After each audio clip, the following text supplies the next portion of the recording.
Here we go again. Right.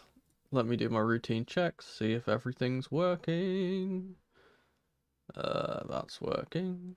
Nice, that's working. Good. Everything's working. Is chat working? Why does my chat always close? I don't know why it does that.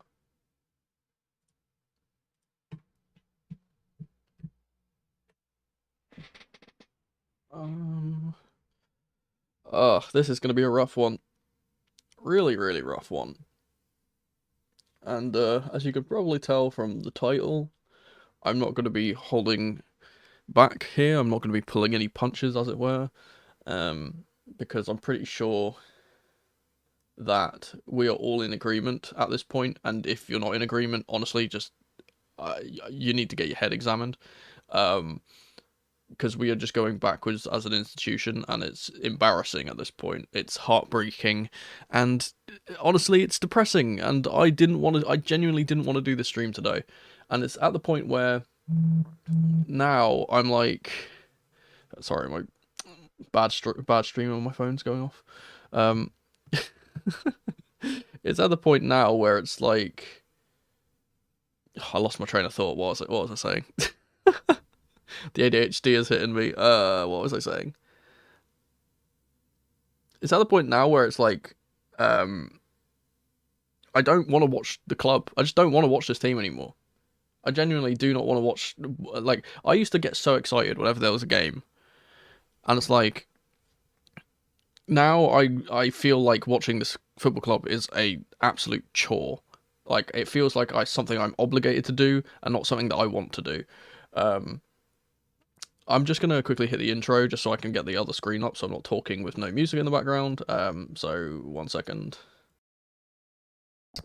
Lads, lasses, and the rest of the masses, welcome back to the channel. I'm Mono from Mono CFC, and this is GBU Live.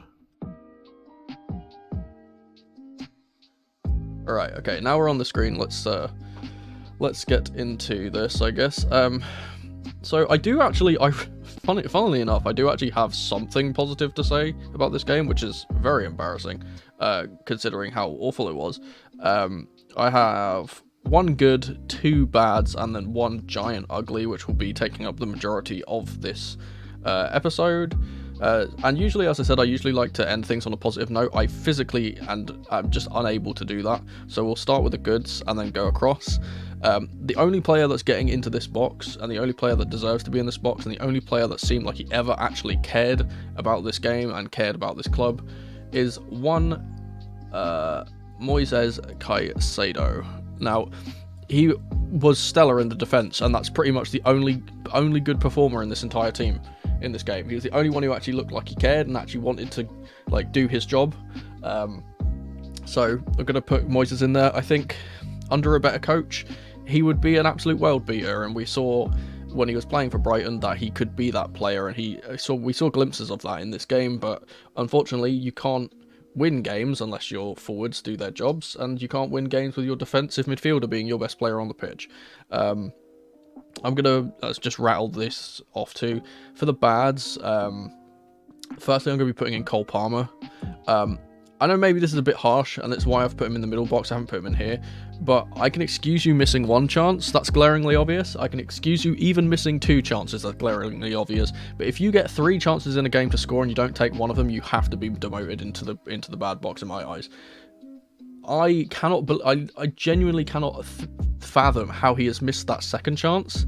It is harder for him to miss than it is for him to score. Genuinely, if he doesn't try and do anything, if he doesn't try and hit the ball, it just hits him and goes in. I genuinely do not understand how the hell he missed that 2nd chance. The first one, yeah, it was whatever. If it's your first chance of the game, I can kind of excuse it. The 3rd one, where he puts it straight at the keeper, I think is incredibly embarrassing, and he should be putting that the other side, into the near post rather than the far. Again, I just feel like it's again, maybe under a more competent coach, he might have a bit more confidence in himself and might actually take one of those chances, and then we don't go 1-0 down immediately after, and we don't lose this game. Who knows? Until we get a new change of manager, we will never be able to tell that. The second player I'm going to be putting in here, similarly, a player that I thought was absolutely woeful, and to be honest, I don't think it's entirely his fault, and that's Levi Colwill, because I've said this in the past, I think everyone's been saying this in the past, this guy is not a left back. Why is he playing there? He cannot run back quick enough because he doesn't have the pace to take on wingers. He is awful at passing on when he's really far out wide because he doesn't have the space to play his passing, which is literally his best attribute. This is a man that looked like the best centre-back in the league when he played for Brighton, and now looks like Papi Djilabodji, honestly. I just don't understand, and again, it just goes back to, and you know what, let's just get straight into it. Let's just go into the uglies, because I don't like being reactionary, right? I pride myself and this channel on being very analytical and being very patient when it comes to my assessment on things, but I have been so patient, and I've been incredibly patient with Pochettino as well, especially considering he was a manager which at the start of the season I did not want. I made it perfectly clear that Pochettino was a manager that I didn't want anywhere near the club because he is a serial loser. He went to Spurs, got them to a Champions League final when they had a very, very good team, had some of the best players in the world at the time, and then flopped the final, so that wasn't very good. He went to PSG and had Neymar, Messi and Mbappe in his front line, and somehow made PSG look absolutely average. I'm not sure how the hell they do that. Yeah, you know what? Yeah, you're right actually. Where is my big red X? Come here. Where is this? Have that. There we go. And I kind of spoke about this in a couple of games ago, like 3 or 4 games ago, when I said that I wanted him out. My stance on that has not changed ever since. I think him getting wins is just prolonging the inevitable. And I think that anytime we do get a win, it has absolutely nothing to do with him, and it's just pure individual brilliance that wins us games. Like that Sterling free kick, obviously, like Mudryk getting really lucky with Kieran Trippier losing the ball in that other game and getting a goal. Like every single time we win a game, it doesn't feel like it's because we tactically set up well. It feels like because our players did something just out of the ordinary. We have seen absolutely zero patterns of play from this guy. It's been over half a season and we still do not have any seemingly, we don't have a plan. It doesn't look like we go into any games with a plan. It looks like we improvise from the start. We just go, oh well, we'll give it to this guy and see if something happens. That's how it feels all the time. And as I said, I know people, the thing that people are going to say is like, oh, but if we get rid of Pochettino, who are we going to bring in? I don't care. I don't think anyone on this planet could do a worse job than Pochettino is doing. I genuinely think we could bring Graham Potter back and he would do a better job. I think we could bring in Tony Pulis, we could bring in Sam Allardyce. He would do a better job than Pochettino. This guy is absolutely clueless when it comes to tactical setups, when it comes to in-game management, when it comes to the training sessions, when it comes to fitness, when it comes to substitutions, when it comes to absolutely everything, when it comes to interviews. He can't even do interviews properly. He just came out in this post-match interview and said that this was a good performance. What the hell? What?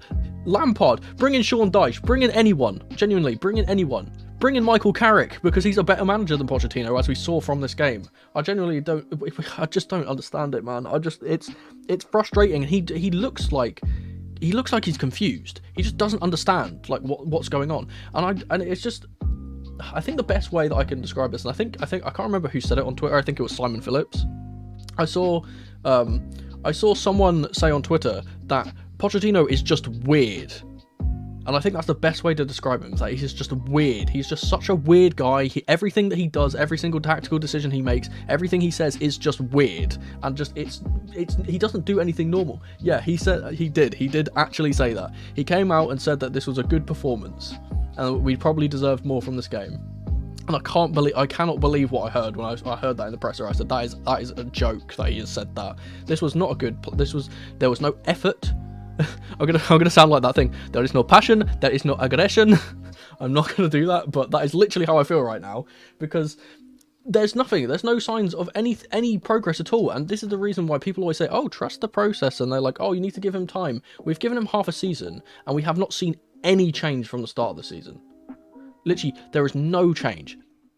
There's no progression. We have not gone forwards at all. We have actually gone backwards, and I'm not sure how that's even happening. as I said again, like every single game feels like we either win because we got lucky, or we win because of individual brilliance that should not be a reason to win. Like, we don't ever win because of a game plan. I'm gonna just say a few things about this guy because, like, I always speak about the mid-game management, and that's the thing which I hate the most, is the mid-game management is awful. We are chasing a game, and he decides, he will, from the start of the game, let's start from that. From the start of the game, he decides to not play our only striker. He decides to send Ian Martson off on loan to Borussia Dortmund when we don't have any fit left backs, and play Levi Colwill at left back for some reason. We have both of our injuries to our left backs, and he says, "Oh, you know what? The other left back that we have, let's just get rid of him." I don't understand that. He sets up this team with arguably our best attacking midfielder at striker in a false nine. I hate the term false nine because he's not playing as a false nine. He's playing as a 9. He's just not a 9. So we have that. We have Thiago Silva and Axel Disasi are like. This is just squad. This is like kind of squad management. I don't like them playing together because they both play the same way, and I did a lot of analysis on Axel Disasi, especially before he came to the club, and everyone is saying, "Oh, Disasi is so bad, he's so slow, he's not able to do this," right? I think he is such a victim of this system, because the way that he used to defend when he played for Monaco is that he was very, very quick into intercepting the ball before it got to the forwards. He was really, really aggressive, and he was really, really good at getting in front of the players that are trying to receive the ball and stopping it. That was one of the reasons why he never made tackles. He was never ever a tackler, he was always intercepting everything. But the issue is, Thiago Silva is exactly the same, and he's the type of player that likes to step up and get a thing. So because they're both slow, or I don't think Disasi is actually that slow, admittedly. I think he's a bit he's a bit slow to start, but once he gets going, he's actually really fast.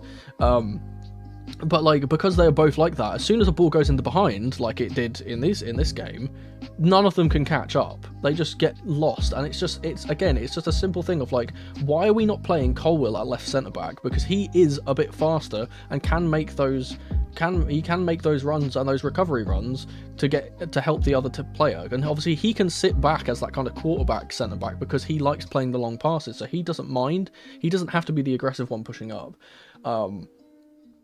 I can see someone talking about the injuries, right? You want to talk about injuries, and I don't call people out in my chat very often, but if you want to talk about injuries, Middlesbrough had 14 injuries in this game. There's no excuse. Injuries are not an excuse.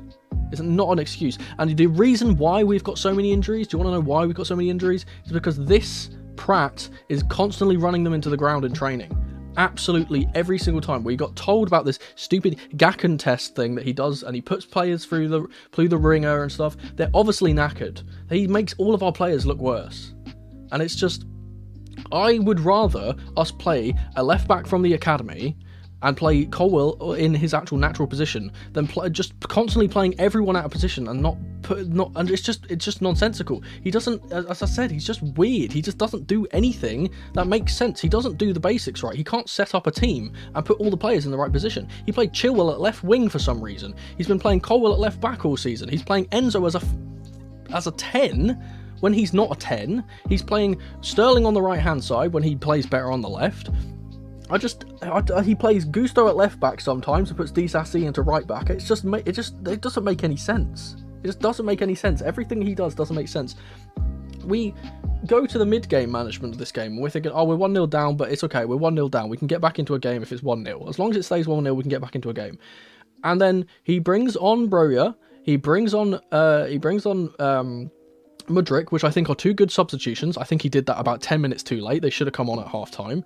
But the issue is the players that he takes off. He doesn't take off Raheem Sterling, who was absolutely useless. He takes off Madueke, who was the only player in our attacking line that actually looked like they were going to create anything. And then he puts Sterling back over to the right wing. He puts Broja on, and then we just decide not to. We spam 30 crosses. I think that was the stat. We had 30 crosses in both halves, and we didn't have a. He didn't have a striker on the pitch the entire time. Like, why are you spamming crosses into the box with no striker? Why is our striker dropping deep outside of the box when we need players in the box? I don't get it. And they're not doing it of their own accord. It's not the player. The players aren't just deciding not to do the basics. It's because he's telling them to do this. Because we saw the difference between this and Graham Potter when Graham Potter was playing. We saw that Enzo was actually a really good midfielder, and he looks absolutely woeful now under Pochettino. We obviously see that Colwill looked better under a different manager. We've seen that pretty much every single one of our players, other than maybe Gallagher, maybe. Even Gallagher looked better under when he was playing for Palace. So like, I can't even say that anymore. And it's just, I'm always of the opinion that whenever, and it's just simple probability, right? It's a simple probability thing. Whenever there is a situation where you are stuck and you need to make a decision, rolling the dice is always the best option, because if you stick with Pochettino, it's just going to get worse. It's not getting any better, because if it was going to get better, we would have already seen signs of it getting better by now, and we haven't seen that. It doesn't take half a season to get players playing basic football and getting a basic game plan in play and playing players in the right position. It doesn't take that time to do that. It doesn't take that time. We've seen from other managers this season. We've seen from Iraola at Bournemouth. We've seen Sean Dyche has done better. We've seen Ange come in and start doing better. It doesn't take half a season to get all these players to just play the basics. And then even when I think that's the poor thing, we think, okay, cool. Well, Sterling has stayed on the pitch, Madueke's gone off. Maybe that's a bad thing. He also takes off our most creative midfielder, leaves Conor Gallagher on the pitch for no reason. And yeah, maybe he's managing Enzo's fitness, but to be honest, it didn't look like he needed to be subbed off. I don't understand why he takes off Enzo when we finally get a player on the pitch in Broja who will make runs in behind, and we need a player to find those runs in behind. He takes off Enzo. We're still chasing the game, and he decides to bring Alfie Gilchrist on and put two. So we have four centre backs on the pitch at the end of this game. Four centre backs when we need a goal. I don't understand it. I genuinely do not understand it. And I said, I would rather us go for, like, just have an interim manager for the rest of the season, because our only chance of actually getting anything out of this season is this cup. Let's be real. We're not going to go far in the FA, because we've got Villa next, and we're probably going to get battered by Villa. Let's be real. We're not getting anywhere in the league, because as soon as we start facing any teams that aren't the bottom three, we're going to start dropping points, and then West Ham, Newcastle, and United are all going to get points on us. This cup is the only way of us getting Europe, and this game and this fixture, these two legs are the only way we're going to get Europe. And I genuinely think that if we go to Middlesbrough a second time, they're just going to do the exact same thing. They're going to sit back, absorb pressure, break on us, and beat us again. And unless we get a different manager in, even if it's just Bruno as interim, or I genuinely don't care. You could find a bloke from down the supermarket and put him as a manager. I genuinely think it would be a better idea, because at least a bloke from down the supermarket would go up to each player and say, "Hey, what's your position?" and then play them in that position. Pochettino just tries too hard to be different. I think that's genuinely it. I think he's trying too hard to do things in a different way, and he's trying to do the whole, we'll copy Pep Guardiola by putting a centre-back at left-back and putting centre-backs in weird positions and stuff, and it just doesn't work. JT, interim manager, I would love that. Honestly, I would love that. That would be great.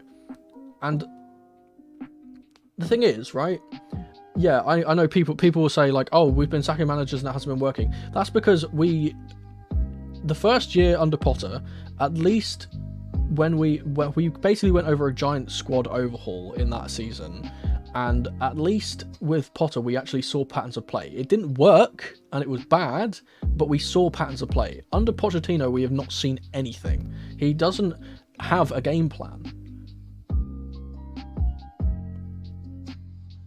I'm not going too far. I don't. You can say that all you want. I told you. I say this. I'm a very objective person. I've built my channel off of being an objective person and looking at things that are very obvious and making my assessments off that. I don't know. I don't know if Bruno's still here. Honestly, there's been so much chopping and changing in the backroom stuff. I'm not even sure. But genuinely, it's just a thing of like, there's nothing for us to lose now, right? Potter had no control of this club, sure. Lampard had no control of this club, sure. But I don't think that's got anything to do with the tactics of those two managers. I know Lampard is a horrific defensive coach. That's why we were losing under him. Potter just seemed a bit clueless at times, and it just begs the question as to why are the owners appointing managers that are awful? Like, if that's the case,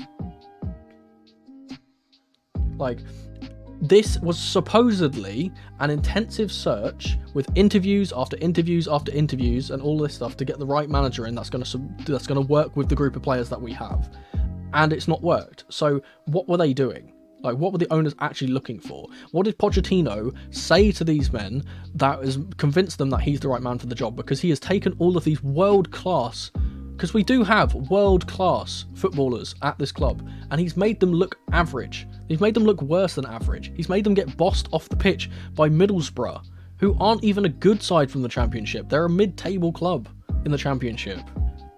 And they made us look like we were the Championship side in this. Moises Caicedo, like, people always talk about the price tag and stuff. I don't care about price when it comes to players. Like, players do not control their own price tags. That's up to the board. You can't blame them for not playing to their price tag. That's not on them. Moises Caicedo has looked a shell of the man that he was at Brighton. Colwill has looked a shell of the man that he looked at Brighton. Jackson has admittedly kind of played decently well, but he didn't look as competent as he did at the end of that season in La Liga. We've obviously got Maatsen, who was one of the best players in the Championship last season, and one of the best left backs, won the Player of the Month on 2 occasions, I believe. One occasion, 2 occasions. And looked like one of the best left backs, and we were so excited to see him being completely exiled out of the team. At the end of the last season, the two players that looked really promising and looked like, oh, we might actually be able to get something out of them were Madueke and Mudryk, and he doesn't play them regularly enough for them to develop, and instead he insists on playing this 29-year-old Raheem Sterling, who is at this point past his prime. He is not going to get better, and he just genuinely is the most inconsistent forward I think I've ever seen. He never ever cements himself as, oh, this is how I play the game, or this is how well he will play good against the three teams at the bottom of the league. He'll play good against them and then just go missing against everyone else. And he insists on playing him because of seniority or whatever, or the fact that he's an English-speaking player. I'm not sure. I don't want to talk too much about this because it just gets me angry. I don't like being angry. As I said, I like being objective. I don't like being reactionary. I like thinking about things, and this is another reason why I'm kind of annoyed about this result, is because I was planning on doing a tactical breakdown for this game, and I said that in the preview. I was planning on doing a tactical breakdown for this game. I physically cannot do a tactical breakdown for this game because there was absolutely no tactics involved from Pochettino. There wasn't. Instead, I think I'm probably just going to do a 5 things on a more objective structured version of saying why he should not be at the club anymore. I'm probably going to do that in the meantime, if not just take a break, because this is just taken it out of me, honestly. I don't want to watch this club anymore. We have to go to Fulham next, I believe. Let me check that real quick, just so I'm not misspeaking. Yeah, we've got Fulham on Saturday, which is an early kickoff. We'll probably get battered by them too. Then we've got the second leg of this fixture 10 days later. So we'll have to see what happens there. Like I said, if Poch is still in the job, and I think he will be, I don't think he's going to get sacked now. But if he is somehow in the job after the Middlesbrough game, if we lose that game, then I have no hope for this board, and I genuinely just I just don't know what to do. I think we would genuinely need to start petitioning and protesting outside Stamford Bridge if he's not sacked after a Middlesbrough game if we lose. If not, he has to go at the end of the season. Like, if he is still in the job next year, then it's a travesty. It's an absolute travesty. I think an ad has just played, goddamn.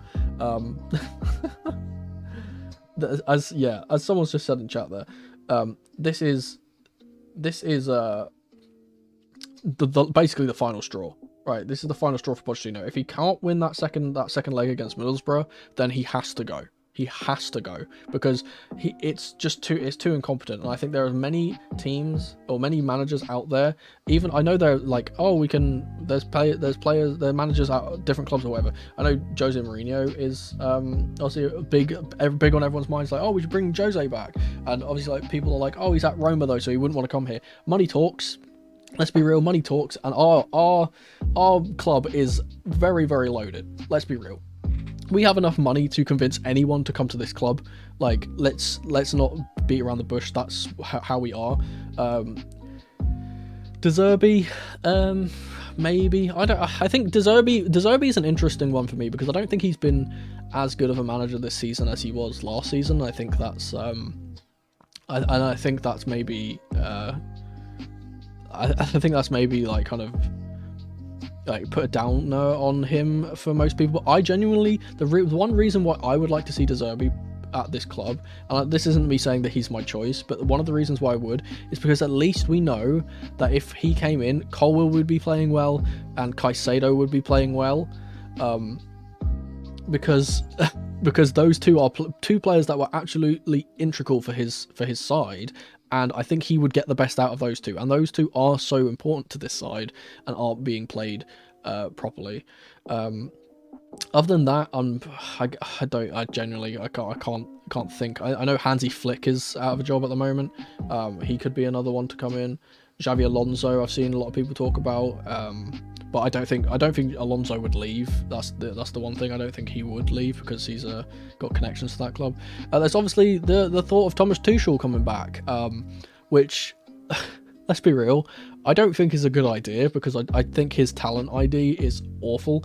But hopefully now we have the players already, and the players ID'd already, so we don't need that. And genuinely, he's a good defensive coach.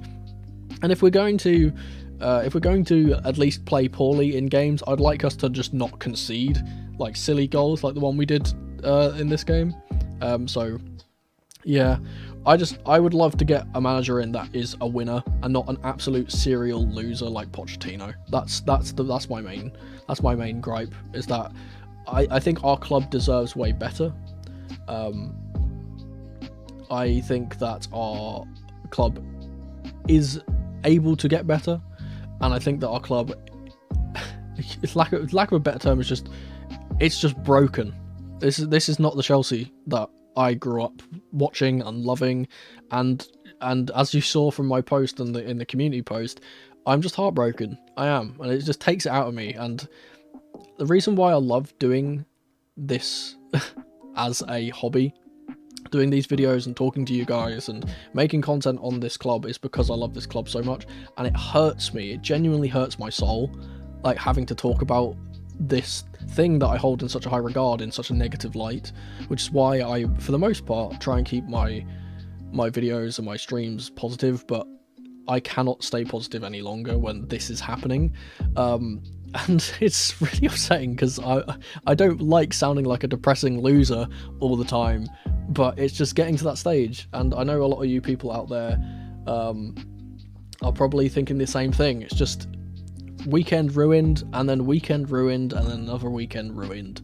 And until we get to the next weekend, I've forgotten when the game is again. I literally just said it.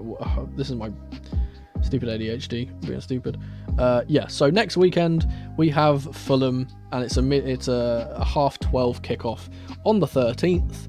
So I guess I will see you before then for the preview. The preview will be out on the Friday, because obviously I don't have enough time to put it out in the morning. It will be out on the Friday. I'm sorry for the delay for the preview last time. I got a lot of things kind of popped up and I didn't have enough time to work on things.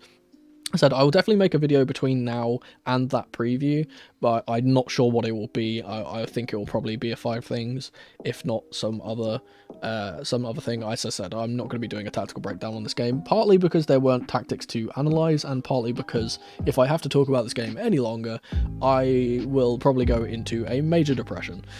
So let's keep our chins up, as they say, as much as we can, and we go on to Fulham, and hopefully at least we can actually go to Stamford Bridge and get a result, because at least the bridge is okay. I guess. thanks guys for hanging out. As I said, I'll see you guys on that Friday. I'll talk to you guys maybe before then. Thanks for hanging out and for going in the chat and stuff. And yeah, I'll see you soon, and I'm gonna hit the outro because we are now getting close to half an hour done, and I don't want to be talking for too long. Thanks guys, enjoy your rest of your evening or your mornings or wherever you are in the world, and I'll talk to you soon. Let's go. But that was just my GBU match review for this week. Thank you ever so much for watching. Let me know your thoughts on this match in the comment section below, and if you'd be so kind, subscribe to the channel and leave the video a like if you enjoyed. Don't forget to tap the notification bell so you never miss a video from me, or check out some of the other videos on the channel on screen right now.